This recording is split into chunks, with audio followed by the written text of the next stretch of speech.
Ever cut someone off and never looked back? Right, I did, if so. I was standing in the middle of my parents' living room, balancing a cheap glass of white wine in my hand, when I said something that made forks scrape against plates and conversations die mid-sentence. I didn't raise my voice or pound the table. I just looked at the people who had gathered to celebrate my father's 75th birthday and calmly told them that my parents had let my son die while secretly funding an entire family for my sister behind everyone's backs. The silence that followed felt heavier than the chandelier above the dining table, and in that silence I could almost hear my son's laughter from years ago, the sound of him running through my small apartment with his socks sliding on the floorboards. Long before the illness came and turned every moment into a battle I was destined to lose without help.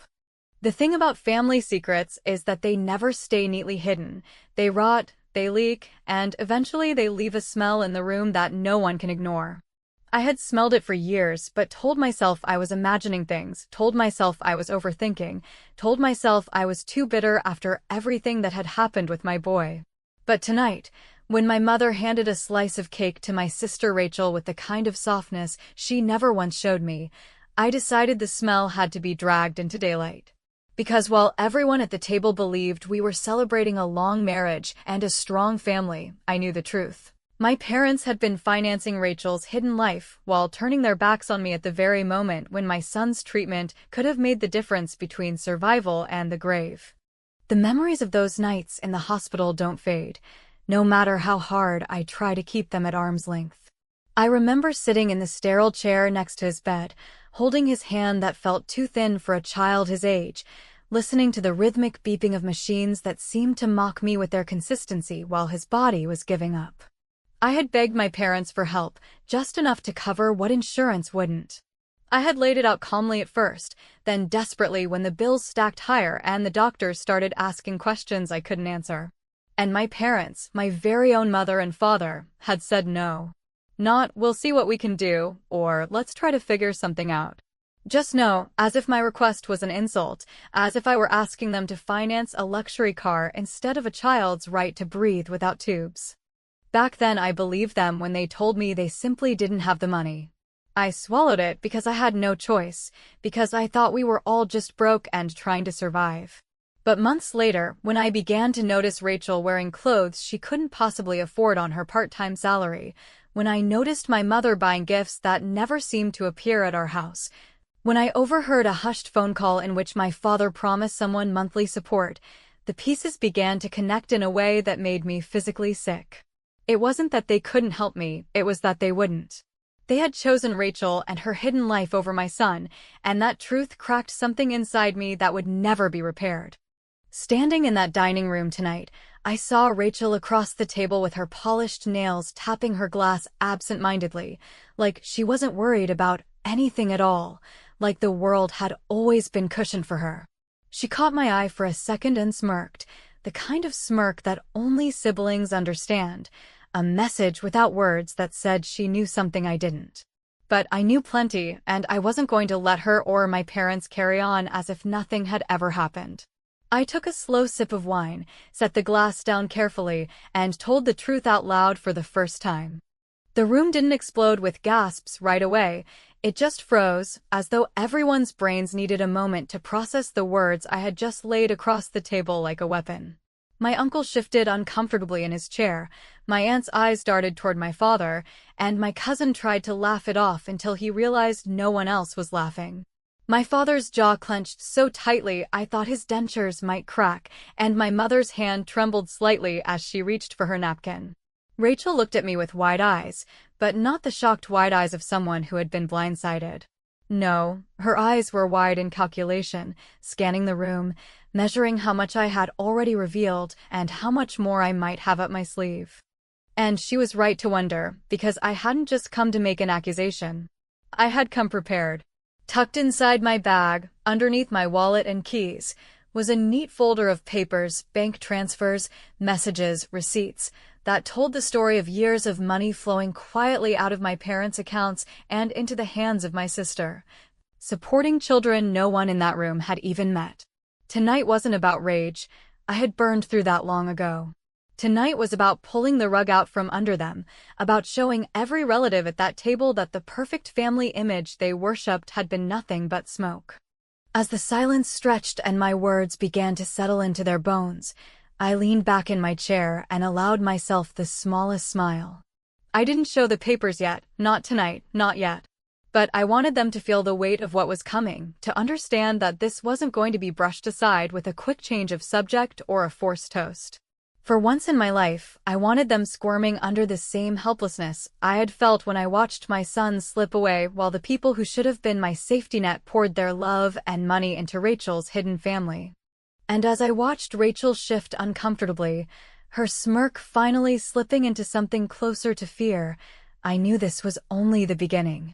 I had brought proof, and the time would come to lay it bare. But not yet. Tonight I wanted them to taste dread, the way I had tasted despair, and I wanted them to know I wasn't bluffing. The storm was coming, and I was holding the first strike in my hands. Rachel found me in the kitchen where the caterer had abandoned a pan of roasted carrots that tasted like sugar disguised as virtue. And she planted herself between me and the doorway with that stiff-shouldered poise she used to save for school assemblies and job interviews, the kind of posture that tells you the speech has been rehearsed and the truth is going to get steamrolled if you let her keep talking. So I did the most boring thing I could think of, which was to rinse a wine glass slowly, while she worked herself into the righteous opening act of a plea that was not for me, not really, but for the version of herself she needed to keep alive. She said I was being cruel, that I was using grief as a blunt instrument, that I did not understand the circumstances, and I listened, because I have learned that listening is a scalpel if you hold it with steady hands. And when she ran out of air, I put the glass upside down on the towel and asked her how many times our parents had watched her kids this year while I spent Friday nights teaching mine to sleep through the sound of ambulances. She flinched, not because the question itself was sharp, but because it came wrapped in the quiet I had carried since the hospital, a quiet that never leaves. A quiet that fills your lungs like fog and will not cough out even when you try to be cheerful at work or polite to the woman at the pharmacy, and in that pause I could see the arithmetic lining up behind her eyes, the kind that takes all the love a person thinks she is owed and subtracts responsibility until the remainder is someone else's burden. She told me it was not a hidden family, that hidden implied shame, that her partner worked nights and kept things private because of complicated reasons that sounded suspiciously like convenience with better stationery. And then she said the careful sentence that showed me where the money had gone, that our parents had helped with rent during an emergency that apparently lasted several years and came with new sneakers and a theme park membership. I asked when exactly the emergency had started, and she said after the first baby, and I asked when it ended, and she said life is not that tidy. And in that soft non-answer, I felt the old anger stretch its limbs like a cat that knows it can claw the furniture because no one will stop it, so I changed the subject in a way that did not look like changing the subject. And I told her our mother had made a beautiful slideshow, and that it would be such a shame if the final photographs reminded everyone of things that never happened, like grandparents at a school concert for grandchildren they claimed not to have, and Rachel's lips tightened because she understood that I had been paying attention to the details people forget to hide. The stray program stuck in a purse, the frosting stain shaped like a tiny hand on our father's tie. She wanted to make a bargain, because bargains are how she has always rewritten history in real time, and she offered a confession with conditions. She would admit there had been help, but only if I agreed not to use words like abandonment or betrayal. And she would realign the story so that my son's death remained a tragedy without an author, a storm without a forecast, and I looked at her and thought about the hours in the hospital that stretched like a rubber band until it snapped, and about the morning I called our mother and heard her say we are tapped out, we just cannot do more, and later that afternoon she bought a tablet for one of Rachel's kids because distance learning had been stressful, and I told Rachel there would be no bargains. Not because I wanted blood, but because I had already spent the only currency I possessed, which was my child's life, and I would not spend the rest of my years paying interest on someone else's comfort. She called me heartless, and I said maybe. But at least I've stopped pretending that Sunday dinners absolve arithmetic, and that was when the humor kicked in, the dry kind that slips under your own ribs and makes you chuckle even when you should probably cry. Because I heard myself tell her that if she truly believed privacy was a virtue, she would have kept her receipts as private as her children, and if she truly believed I was dangerous, she would stop handing me box cutters labeled with months and memo lines. She told me I was not going to ruin our father's party with a stunt, and I said I had no plans for a stunt, which was true in the way a half-truth often is, because what I had planned was quieter than a stunt and meaner than a speech. A little piece of theater that would require only a minute of attention and a teaspoon of courage. I walked back into the dining room with Rachel following close enough to trip me, and when the room settled again, and the decaf coffee made its sad tour like it always does after cake, I stood with my glass and asked for a moment to toast the values my parents had taught us, and I spoke with the kind of falsely sunny cadence that makes people smile before they understand they should brace themselves, and I thanked them for modeling generosity, for reminding us that family is not about who shows up for photographs, but about who shows up when the light is terrible and the bills are due. And then I said a line I had practiced on the bus, that sometimes the best love is the love you keep off the grid. The sort that signs leases without signatures and pays school lunches in cash, so the cafeteria ladies never learn the last name. And I watched two of my aunts turn to my mother in the same instant with faces that said clarification would be appreciated. For the flourish, which was less fireworks and more needle, I reached into my pocket and pulled out a single glossy photo, the size of a postcard and framed in the kind of amateur enthusiasm that only a school volunteer could produce. My parents in a gymnasium wearing stickers that read "Proud Grandparents" under a banner for a winter recital at a school no one at this table had ever heard of, and I held it up long enough for the image to print itself on retinas. Then I tucked it back into my pocket with a smile that tried very hard to be kind and failed, and the table inhaled as one because inhaling is what people do when they cannot yet decide whether to speak or to flee. Rachel hissed my name like a warning, and my mother said Emily as if we were back in the church pew, and I had kicked the hymnal, and my father tried to stand, but the weight of his denial kept him seated, and I said that was the end of my toast, truly. Thank you for the cake. And then I sat down and sipped water because someone had to be the sober one, and in the charged quiet that followed, I felt my phone vibrate with the message I had been waiting for all evening, the one from a very polite man who had agreed to arrive when I signaled, and as I read his short confirmation and slipped the phone face down beside my plate, I looked across the table at my parents and said, almost gently, that there would be no more pretending tonight, because the doorbell was about to ring. The doorbell rang with a softness that felt almost polite, the kind of chime you install when you want visitors to believe they are welcome even when your jaw is clenched, and a murmur passed around the table as if a breeze had slipped under the windowsill. But I remained seated because I already knew who stood on the porch holding a rigid document pouch and a clipboard with a rubber-banded pen, a man whose emails had been brief and impeccably spelled and whose voice on the phone had sounded like someone who reads every line twice before he agrees to ring a stranger's doorbell on a Saturday night. So when my father finally pushed back his chair and headed for the foyer with the put-upon dignity of a king who suspects the messenger carries bad news, I folded my napkin carefully, took one long breath that tasted like frosting and panic, and waited for the inevitable sound of paper meeting air. He came back holding 2 envelopes that looked as innocent as greeting cards and about as festive as a foreclosure notice. And even before he handed them to my parents, I saw my mother's fingers go stiff in that way that always meant the story she kept in her head would need fresh edits. And because I had spent months rehearsing the scene in whispered monologues on the bus and in the grocery line, I kept my voice gentle as I told her that the man at the door was a notary who also, conveniently,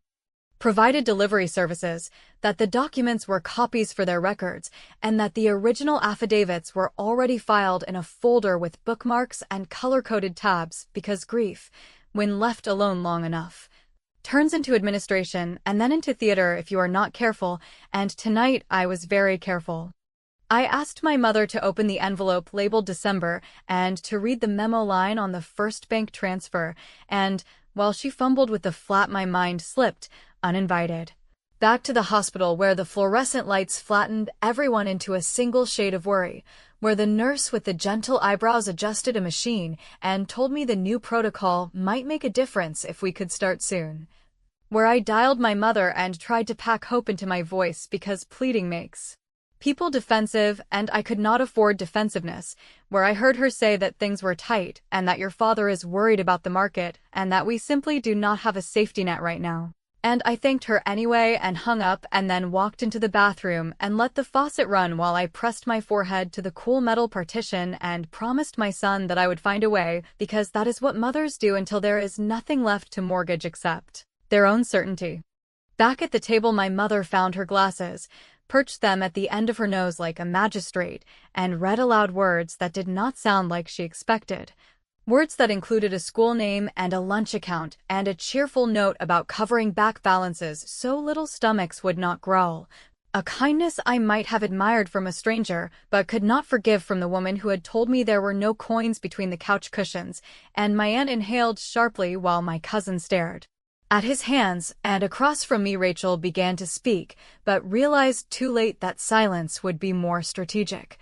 And for a second that stretched like melted sugar, I felt the room tilt toward me as if I had finally found the switch that made other people see what I had been seeing alone for years. My father attempted the old performance, the booming patience of a man explaining economics to a distracted student, and he talked about temporary support and about obligations that arrive uninvited. And he tried to place the heavy coat of noble sacrifice over his shoulders, but the fabric kept slipping because I asked him, very calmly, to read the next memo line. The one that mentioned a deposit labeled recital costumes, and then another one labeled field trip fees, and then another one that said rent bridge until June, and the months marched by in ink as if time itself had learned to leave fingerprints, and when he finally stopped reading I thanked him and said that I understood now why there had been no safety net for my son. Because it had been stretched under a completely different stage. The part one had not rehearsed, because you cannot rehearse the exact shade of a person's face when the audience stops clapping, was the look my mother gave me then, a look I recognized from childhood when a teacher called home and the goal became to restore the image, not the truth, and she said that I had always been so strong and that Rachel had always been a little fragile and that families triage without even realizing it, and something brittle inside me wanted to laugh because of strength is the prize you give the child who needs nothing, then what exactly is the prize for a child who buries her child? A badge that reads congratulations on your resilience while you count bills in a parking lot. Yet instead of laughing, I took out the thin folder from my bag and fanned the copies on the table like a dealer who knows precisely which card will end the game. I did not raise my voice, I did not accuse with adjectives, I simply stacked the transfers by quarter and asked if anyone at the table could tell me why a secret would deserve so much better funding than a please said out loud, and then,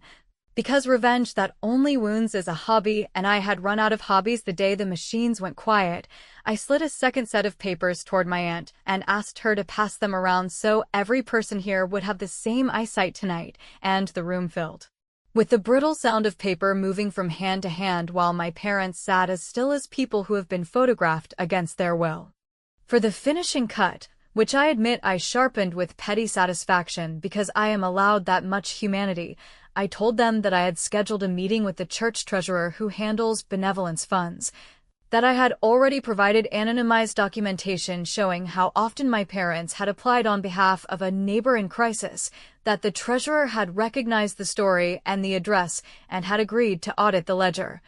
and that whatever conversation came next would not be contained by this table or this chandelier, because the truth has a way of packing an overnight bag and moving into rooms where it is truly inconvenient. And while my father struggled to form a sentence that would sound like leadership, my phone buzzed again with a short message from the polite man outside, a message that said he had escorted another guest from the curb and would ring once more when ready. And as the second chime rose through the hallway like a warning bell, I watched Rachel's face drain to the color of printer paper and thought, with a steadiness that felt like mercy, that some secrets arrive on their own 2 feet when they are tired of being carried. The second chime pulled every pair of eyes toward the hallway with the same slow dread that follows a doctor's hand when it reaches for a chart, and when my father finally shuffled back into the dining room with a stranger at his elbow. The stranger's polite half-smile did nothing to soften the fact that he carried himself like a man who has rehearsed sincerity for rooms that were not built to give it. So while napkins were folded with unnecessary precision and coffee cups were nudged into defensive little clusters, I took in the details that always tell the truth first. The careful haircut done at home, the clean but scuffed shoes, the way his gaze went straight to Rachel before it drifted, almost apologetically, to my parents as if seeking permission to exist in the same light. He introduced himself as Caleb, said he was sorry to intrude on a family celebration and that he wouldn't take much time, and the apology landed in the middle of the table like a business card no one wanted to pick up, and before my mother could flood the room with a graciousness she keeps in reserve for church visitors and new neighbors, I told him to sit, to breathe, and to say exactly what he had told me over the phone. Because if a truth is strong enough to stand on a doorstep in the cold, then it can stand at the center of a room that has been warmed by years of denial. Caleb did not posture, which I respected more than I expected, and in a steady voice that did not try to make him look brave, he explained how he and Rachel had built a life that was small and improvised and constantly patched. How two children had grown inside that life like stubborn weeds that refused to apologize for being green, how the rent had been covered more than once by deposits labeled neighborly help from accounts that belonged to people at this table, and how school lunches, field trips, recital costumes, and the occasional dentist bill had been handled with the efficiency of a secret payroll, the kind that comes with instructions about who should not be told and which relatives must be avoided in the grocery store aisles. He said my parents had visited the apartment and brought casseroles in disposable tins so nothing would leave a trace in the dishwasher back home, that they were known at the school office by first names and by the soft authority of grandparents who show up early and say please and thank you, and that they had asked him more than once to keep things quiet until after certain holidays because the family, meaning this family, did not handle surprises well. Rachel tried to interject with the old refrain about privacy and complicated situations, but for once the room did not bend to her version, because the air had already shifted with the weight of visible receipts and notarized affidavits, and because Caleb, with the strange courage of someone who understands there is no good exit left, went on to say that he had been told I was difficult and angry, that I was a storm that never passed, and that if he wanted peace for his kids, then the best course was to avoid me entirely, a strategy that had seemed harmless until the night he heard my son's name and realized that the same people who bought recital stickers had told their other grandson there were no quarters left in the jar. I watched my parents as those words took root, my father's mouth compressing into the same stubborn line he used when customer service put him on hold, my mother's eyes sliding toward the slideshow television as if a prettier picture might save the moment, and I realized with a clarity that almost felt medicinal that while they addressed their choices in the language of triage and prudence, they had in the end simply chosen the child who made them feel necessary over the one who forced them to be brave. I let the silence stretch until it became uncomfortable in a way that demanded purpose, and then, because revenge gathered from small humiliations tastes cleaner than the messy kind that leaves stains, I took the remote from the coffee table and, with the same calm I used to fasten hospital bracelets around a too-thin wrist, I switched the slideshow from sepia-tinted anniversaries to the tiny directory I had cued earlier, and the screen bloomed into a gymnasium strung with paper snowflakes, where my parents stood in the second row of a crowd of proud adults wearing homemade stickers that read "Proud Grandparents," laughing and clapping as a child in a red sweater missed a beat and grinned at them for approval. The room made a single collective sound that was not quite a gasp and not quite a groan, and the flush that crawled up my mother's neck could have warmed the entire house, and while she said my name in that stretched way that means do not, I let the clip play to the moment where my father lifts his phone to film and whispers their names like a prayer that somehow never made it to the rest of us. Caleb stared at the screen as if uncertain whether gratitude or shame should win. Rachel's hands flattened against the tablecloth with the fury of someone who sees her leverage evaporate, and one of my aunts began to cry the quiet, Mortified tears of a woman who realizes she has drafted her Christmas letters with a fiction at the center. And still I kept my voice even as I said that secrets always sound noble in the abstract, but become ridiculous the moment a sticker enters the scene, and that the least any of us could do tonight was stop pretending these children were ghosts who eat school lunches and graduate from second grade invisibly. My father reached for the remote, the way he used to reach for the thermostat when the electric bill worried him, and I did not fight him for it, because I had prepared something that needed neither pixels nor volume. I told them Caleb had not come alone, that there was a car idling at the curb with 2 tired kids in the back seat who had been promised a quick hello and a slice of cake if the adults behaved,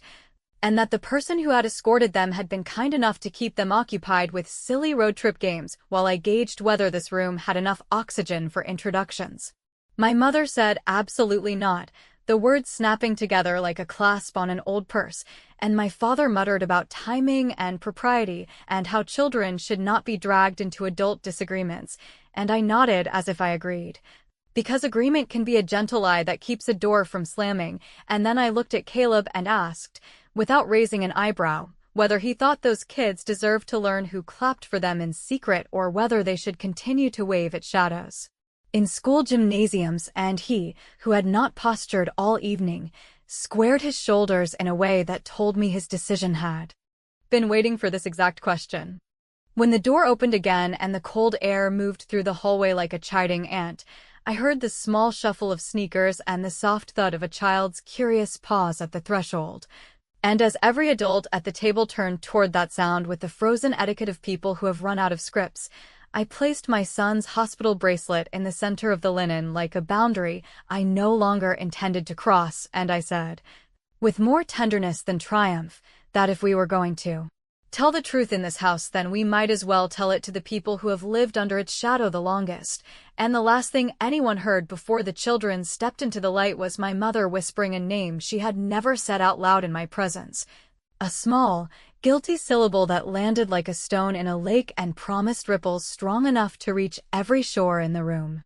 They came in with the sidelong caution of children who have learned to read adult weather, 2 small bodies wrapped in coats that looked a size too big because planning for growth is cheaper than planning for comfort. And while Caleb murmured their names with a mix of pride and apology, my mother rose the way a person rises to speak at a funeral when the eulogy has gone off script, hands trembling, voice almost steady, eyes fixed on the floor as if the carpet might forgive her faster than I would, and before she could reach them I stood, not to block but to choreograph, because chaos has a way of giving cowards an escape hatch, and I needed the room to hold still long enough to hear the story without the hurried edits that make villains look responsible and saints look merely tired. I told the kids there was cake and that the people in this room had clapped for them at a school where no one knew our last name, and they blinked with the blank seriousness children display when adults say things that feel important but taste like cardboard, and then they looked up at my parents with the dawning recognition of kids who have seen those faces by bleachers, by office windows, and by a doorway where casseroles rest on a towel so no dish returns home with the kind of lipstick a secret leaves behind. My father began to deliver a speech about complicated love, about how families sometimes bend in strange directions to survive storms no one can predict. And he tried to summon the old charisma that had once made neighbors nod along even when the math did not add up, but the meter of his phrases faltered because the bracelet I had placed on the table still lay there like a guard dog. And every time his gaze brushed it the cadence of his sentences broke, so he shifted to rules and boundaries and the sanctity of special occasions, and I saw it clearly then, the instinct to crowd the truth into the hallway so the fine furniture would not be contaminated, and I decided the revenge I could live with would not be spectacle, would not be blood,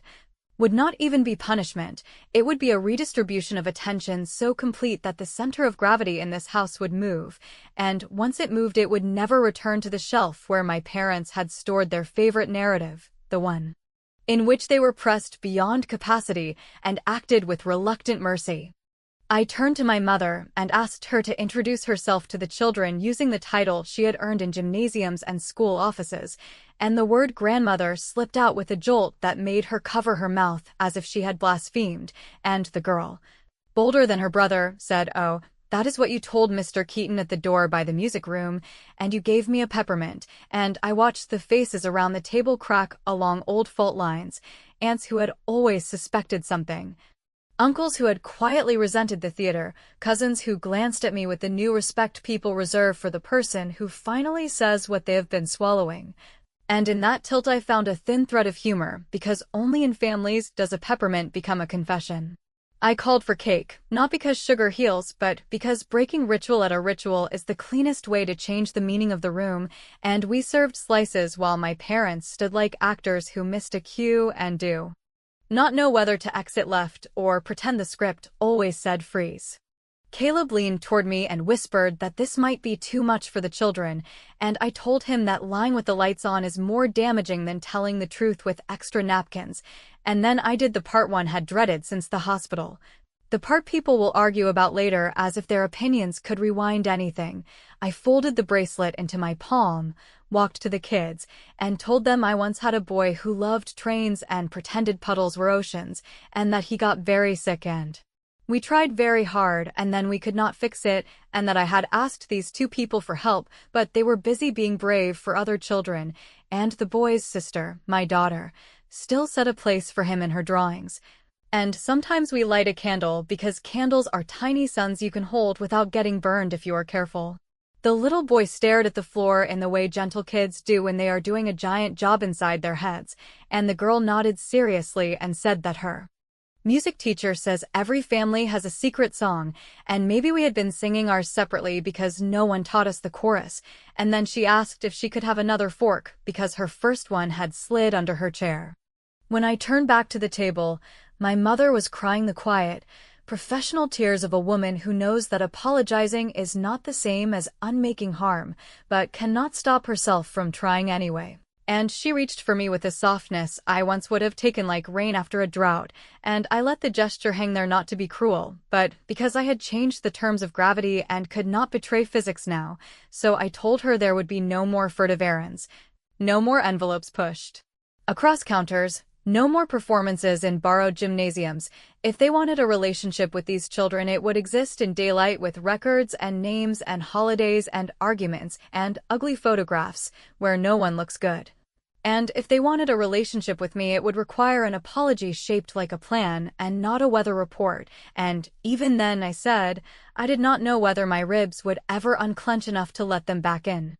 My father asked what I wanted, his voice dull with the exhaustion of a man who just realized the invoice he ignored has doubled, and because petty victories are sometimes the only kind we get to keep, I told him I wanted the truth to circulate without a chaperone. I wanted every relative here to understand where the money went and where it did not. I wanted the church treasurer to call me Monday and tell me the ledger had been corrected, and I wanted the children to go home with a box of cake. That did not taste like apology, and above all I wanted to leave before the room forgot that it had been brave for a minute and slipped back into comfort. Caleb gathered coats and grateful murmurs. The notary nodded from the doorway like a stagehand whose work is done, and the kids waved at my parents with the open-hearted clumsiness of people who have not yet learned how to weaponize disappointment, and I, who had carried a storm for so long it had become my posture, placed the bracelet in my mother's hand and said she could keep it if she wanted a reminder to answer the next call differently, or she could give it back if the weight was too much. And then I walked out into the brittle night air with the strange lightness of someone who has set down a heavy bag and cannot decide whether the absence feels like freedom or loss. On the sidewalk, Caleb thanked me with the careful gratitude of a man who knows thank you is a broom, not a cure, and the kids argued about cake flavors as if the evening had been a cartoon with a messy ending. And when I reached my car and closed the door, the world went silent in the way cars make the world silent, and I rested my forehead on the steering wheel and let my breath slow until the glass stopped fogging. And I realized I could not tell whether I had rescued anyone or merely rearranged the wreckage so that my bruises looked symmetrical, and behind me, through the front window, I watched my parents standing very still, my mother with one hand closed around a thin circle of plastic, my father staring at the television stuck on a paused frame of a child in a red sweater, and I drove away without knowing whether that bracelet would end up in a jewelry box, a trash bag, or a pocket that itched until morning. which is another way of saying that I left the story where it belonged. Unfinished enough to keep us all honest.